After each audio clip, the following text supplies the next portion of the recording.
Beberapa waktu yang lalu, sementara saya sedang berkhotbah, saya berdiri di atas mimbar, dan saya sedang bicara dengan jemaat, tiba-tiba saya rasakan Roh Kudus itu taruh satu understanding, satu hikmat, satu pengertian yang luar biasa sekali, dan saat itu juga langsung saya bagikan pada jemaat. Padahal itu tidak ada dalam bahan khotbah saya.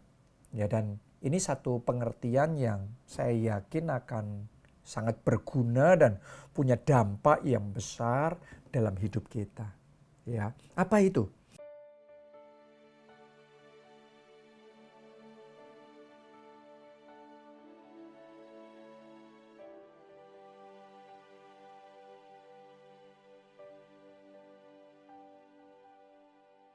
Jadi, kalau saudara sedang beribadah di gereja, Anda duduk di barisan jemaat, terus kemudian Anda perhatikan pembicaranya. Saya mau tanya sama saudara, apakah Anda sadar bahwa pembicara itu, bahwa Pak Obaja atau saya atau Pastor Nita itu ada di situ, ada di ruangan itu? Tentu, pasti. Kenapa? Karena pembicaranya berdiri di atas mimbar. Dan mimbar itu memang dibangun menjadi center of attraction. Menjadi pusat perhatian. Jadi kalau Anda perhatikan ya di gereja itu lightingnya diarahkan ke mimbar. Terus kemudian tempatnya diangkat lebih tinggi daripada area yang ada di jemaat. Ya, terus kemudian video semuanya mengarah ke sana. Kamera mengarah ke sana. Terus kemudian LED dibuat untuk bisa meng-highlight ya bagian-bagian dari mimbar itu. Sehingga pembicara yang tadinya kelihatan kecil seharusnya sekarang bisa kelihatan besar, terlihat dengan jelas oleh semua orang di ruangan tersebut. Nah, karena mimbar dibangun sebagai center of attraction, maka pembicara siapapun yang ada di atas mimbar, kita langsung tahu bahwa dia ada di ruangan itu. Sebaliknya, misalnya dalam satu ruangan ibadah ada 500 orang, ya. Anda duduk sama jemaat yang lain dan ada orang di samping kiri, samping kanan, depan, belakang, sekian baris depan, sekian baris di belakang dan seterusnya. Coba saudara renungkan. Belum tentu Anda tahu orang yang di samping kanan saudara, 5 meter di samping kanan saudara, atau 7 meter di daerah belakang kiri saudara. Secara jarak bisa jadi Anda lebih dekat sama mereka. Duduknya mungkin lebih dekat, cuma di belakangnya persis atau di depannya persis. Tetapi tingkat kesadaran Anda bahwa orang itu ada di ruangan itu pasti berbeda dibandingkan dengan orang yang berdiri di atas mimbar. Benar apa tidak? Kenapa? Karena mimbar adalah center of attraction. Jadi siapapun yang ada di atas mimbar, kita langsung ngerti orang itu ada di ruangan itu. Langsung jadi pusat perhatian kita. Demikian pula juga sebenarnya seharusnya seperti itu Tuhan di dalam hidup kita. Kita harus belajar untuk menjadikan Tuhan benar-benar pusat perhatian kita. Kita harus pastikan Yesus berdiri di atas mimbar hati kita. Di atas mimbar kehidupan kita. Jadi pusat perhatian, jadi center of attraction dalam hidup kita.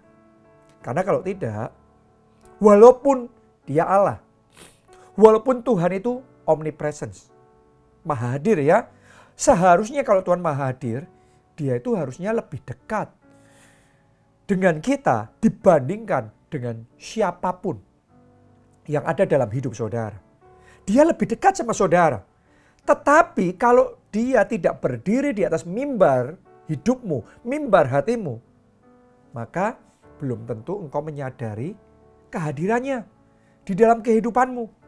Mungkin kau lebih dekat sama handphone. Mungkin kau lebih dekat sama temanmu yang mungkin bahkan di jarak yang jauh sekali. Ada di luar kota atau di luar negeri, tapi setiap hari WhatsAppan. Ada hatinya di situ. Dia berdiri jadi mimbar, di atas mimbar dalam hatimu, maka engkau akan lebih dekat sama dia. Maka engkau akan lebih menyadari presence-nya, kehadirannya di dalam hidupmu. Tapi tidak dengan Tuhan. Sama seperti yang dialami oleh murid-murid Yesus. Mereka ada dalam satu perahu dengan Tuhan Yesus. Tapi mereka sibuk sendiri.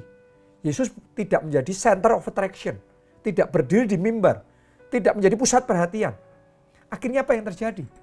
Yesus tidur. Jangan-jangan Yesus tidur di dalam kehidupan saudara. Dalam perahu kehidupanmu. Kenapa? Karena tidak menjadi center of attraction. Pusat perhatian. Yesus tidak berdiri di atas mimbar dalam hatimu. Hari ini saya ajak saudara semua ambil komitmen. Mari kita pastikan mulai sekarang yang berdiri di mimbar hati kita haruslah Yesus. Yang jadi pusat perhatian, prioritas utama kita harus Tuhan. Oke, itu satu prinsip yang penting sekali kalau saudara dan saya ingin belajar hidup bersama Tuhan. Ingin belajar berjalan bersama Tuhan. Alkitab ngomong, kalau kita bersama Tuhan, kita akan lakukan perbuatan yang besar dan ajaib. Tapi kalau saudara nggak belajar hidup bersama Tuhan, Anda nggak bisa ngalami perbuatan yang besar dan ajaib itu. Kalau saudara mau melihat bagaimana perbuatan-perbuatan Tuhan yang besar dan ajaib itu dimanifestasikan dalam hidupmu mulai hari ini. Belajar hidup sama Tuhan. Berjalan bersama Tuhan. Pastikan Yesus berdiri di atas mimbar hati saudara, hidup saudara. Pertanyaannya gimana caranya kita memastikan Yesus lah yang di atas mimbar dalam hidup kita? Ada 3 hal saya mau bagikan. Nomor 1, bangun gaya hidup seorang penyembah. Itu rahasianya Daud loh. Kok dia bisa berjalan sama Tuhan? Dekat sekali sama Tuhan. Tuhan jadi center attraction-nya. Sederhana. Alkitab ngomong, Daud yang ngomong, 7 kali sehari aku memuji-muji Tuhan. Artinya gini, pagi hari dia bangun langsung memuji Tuhan dulu. Dia baru mau persiapan ini itu, dia memuji Tuhan lagi. Terus kemudian dia mau berangkat kerja, beraktivitas, dia memuji Tuhan lagi. Terus pergantian dari aktivitas ini ke aktivitas yang lain, dia memuji Tuhan lagi. Sepanjang hari, sampai malam hari, sebelum tidur pun, dia memuji Tuhan itu lifestyle-nya, gaya hidupnya. Dan karena itu gaya hidupnya, Tuhan jadi center of attraction. Tuhan jadi fokus utama. Tuhan berdiri di atas mimbar dalam hatinya. Hari ini saya ajak saudara, jadilah penyembah. Bangun gaya hidup penyembah. Saya ajak saudara pagi hari sampai malam hari sepanjang hari. Naikkan pujian penyembahan. Bisa saja dalam bentuk lagu. Bisa saja dalam bentuk kata-kata dalam hati. Ungkapan ekspresi kepada Tuhan. Ya. Atau bisa saja dalam percakapan saudara sama teman saudara. Itu kemudian saudara sampaikan praise the Lord. Puji Tuhan, Tuhan baik, Tuhan ajaib. Ada berbagai cara dan kesempatan yang bisa kita lakukan untuk memuji Tuhan. Jadi bangun gaya hidup penyembah.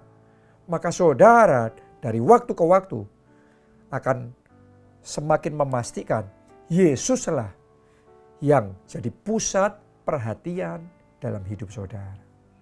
Yang kedua, caranya adalah renungkan firman sesering mungkin. Alkitab ngomong renungkan firman siang dan malam. Ini penting. Kenapa? Karena waktu kita merenungkan firman, firman itu kan adalah perkataannya Tuhan. Pikirannya Tuhan. Waktu kita mempelajari, membaca, merenungkan firman, sebenarnya kita tuh sedang mendownload pikirannya Tuhan. Terus kita sedang mensinkronize, menyelaraskan pikiran kita dengan pikirannya Tuhan. Makanya gak heran kalau kita sering membaca dan merenungkan firman, maka lama-kelamaan ya cara kita berpikir seperti cara Tuhan berpikir. Sudut pandang kita sama dengan sudut pandang Tuhan. Cara kita ngambil keputusan sama seperti cara Tuhan ambil keputusan. Semakin cocok sama Tuhan. Jadi benar-benar Tuhan jadi center of attraction. Pusat perhatian. Prioritas utama di dalam hidup kita. Ayo mulai sekarang. Baca Alkitabmu. Renungkan siang dan malam. Sesering mungkin. Dan pastikan Yesus yang berdiri di atas mimbar, di dalam hidupmu. Yang ketiga, jaga aliran komunikasi setiap saat dengan Tuhan. Jadi kita itu manusia saudaraku selalu punya yang namanya self-talking. Self-talking itu kita bicara sama diri kita sendiri. Waktu ketemu sama orang kita mikir sendiri. Waktu negosiasi kita mikir sendiri. Dalam situasi yang lain kita mikir sendiri. Daripada kita self-talking, mikir sendiri, bicara sendiri. Rubah self-talking menjadi talking with Jesus. Bicara dengan Yesus. Jadi daripada Anda mikir sendiri, Anda tanya sama Tuhan, gimana ya Tuhan ya kalau kayak gini? Kok situasinya kayak gini ya? Tuhan tolong aku Tuhan. Anda terus tadinya bicara sendiri, sekarang bicara aja sama Tuhan. Ngomong aja sama Tuhan. Perkataan yang sama, pertanyaan yang sama, pemikiran yang sama yang tadi Anda ajukan sama dirimu sendiri, sekarang ajukan sama Tuhan. Saya percaya dari waktu ke waktu nanti Anda akan semakin terbiasa dan telinga rohani saudara akan semakin dipertajam. Sehingga sementara Anda bicara sama Tuhan, Anda akan mulai bisa mendengar Tuhan bicara sama saudara. Ya, karena kalau saudara cuma bicara sama diri sendiri, ya engkau yang akan jawab sendiri. Tapi kalau engkau arahkan bicara sama Tuhan, Tuhan yang jawab. Sama halnya kalau saudara bersama dengan teman-teman saudara, Anda nggak ngajak dia bicara ya, percakapan nggak terjadi. Tapi begitu Anda ajak dia bicara, ngomongan, maka ada jawaban. Ya, waktu wifi juga sama. Handphone kita kalau nggak dikonekkan ke wifi, ke internet, ya nggak bisa dipakai. Begitu diarahkan, dikonekkan, internetnya jalan. Sama Tuhan percakapan juga seperti itu. Banyak orang nggak dengar suara Tuhan, kenapa? Karena nggak pernah ngajak bicara Tuhan. Mulai hari ini, ajak bicara Tuhan. Anda tanya sama Tuhan. Self-talking rubah menjadi talking with Jesus. Bicara sama diri sendiri, rubah menjadi bicara dengan Tuhan Yesus. Dari waktu ke waktu, saudara akan semakin peka, semakin mendengar suara Tuhan. Dan Yesus jadi center of attraction dalam hidupmu. Berdiri di atas mimbar dalam hidup saudara, engkau akan tiba-tiba menyadari Jesus is everywhere. Yesus di semua tempat. Jesus is anytime. Yesus di segala waktu. Luar biasa sekali. Kalau Anda sudah hidup kayak gitu, maka hidupmu akan berubah dari kehidupan natural menjadi kehidupan supernatural. That is the secret. Itu rahasianya. Mengubah hidup natural jadi hidup supernatural. Kalau sudah kayak gitu, Anda akan mengalami keajaiban demi keajaiban. Dia manifestasikan dalam kehidupanmu. Engkau tidak lagi berjalan sendiri. Engkau akan berjalan bersama dengan Tuhan. Dan engkau akan menikmati perbuatan-perbuatannya yang ajaib terjadi di dalam kehidupanmu. Oke, tangkap rema ini dan ambil komitmen. Jadikan Yesus pusat perhatian dalam hidupmu. Berdiri di atas mimbar dalam hatimu. Salam keluarga Allah. Tuhan Yesus memberkati.